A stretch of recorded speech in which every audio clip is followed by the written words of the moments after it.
We'll discuss in these sections about other details related to relationships. First of all, we'll concentrate about the participation of entities in the relationship. And we have two types of participations: optional participation and mandatory participation.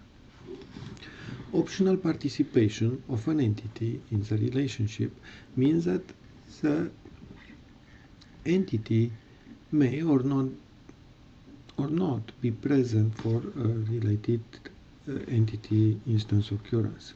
So in this example, a class has optional participation in generates a relationship, which means that a class may or may not be in relation with a course, which means that, in other words, that if we have a given course, it may generate classes or may not generate classes. So the class is optional for the course. Mandatory participation means that for a given course, I will always need to have a class, at least one class generated.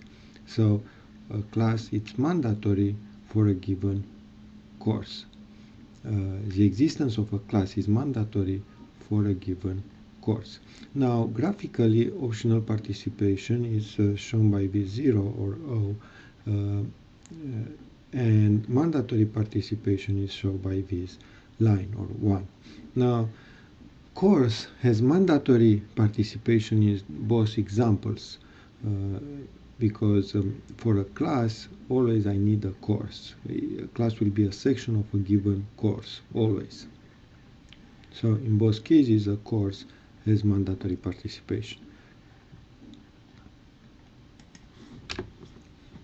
Now, looking at the crown's foot symbols, we see that we have different combinations of cardinality and connectivity.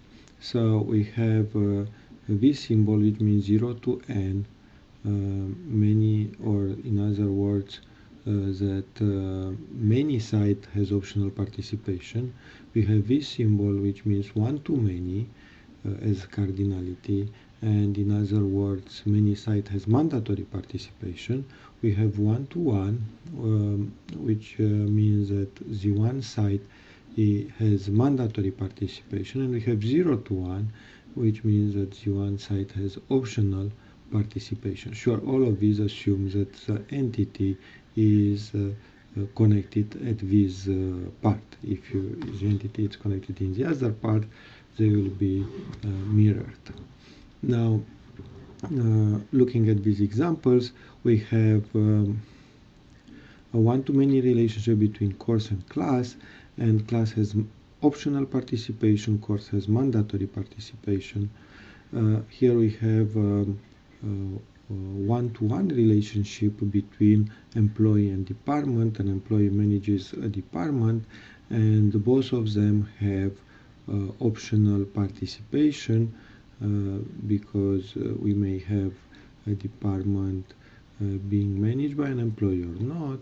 We may have a department with no manager, and an employee may be a manager or not. Usually it's not, usually is not a manager.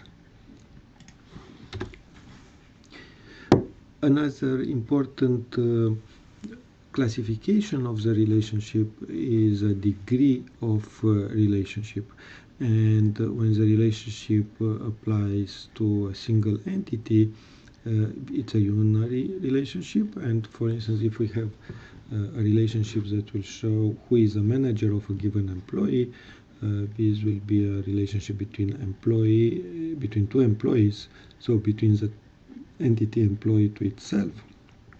Now, a binary relationship is the most frequent one, and we discuss a lot of binary relationships, like a professor teaches classes, and these involve two entities, and a ternary relationship will involve three entities, three primary entities, like this ternary relationship showing the prescription of a doctor to a patient, and it will involve the doctor, the patient, and the drugs prescribed. Now, generally for ternary and higher level relationship, a bridge entity is necessary, like this one, to represent the relationship.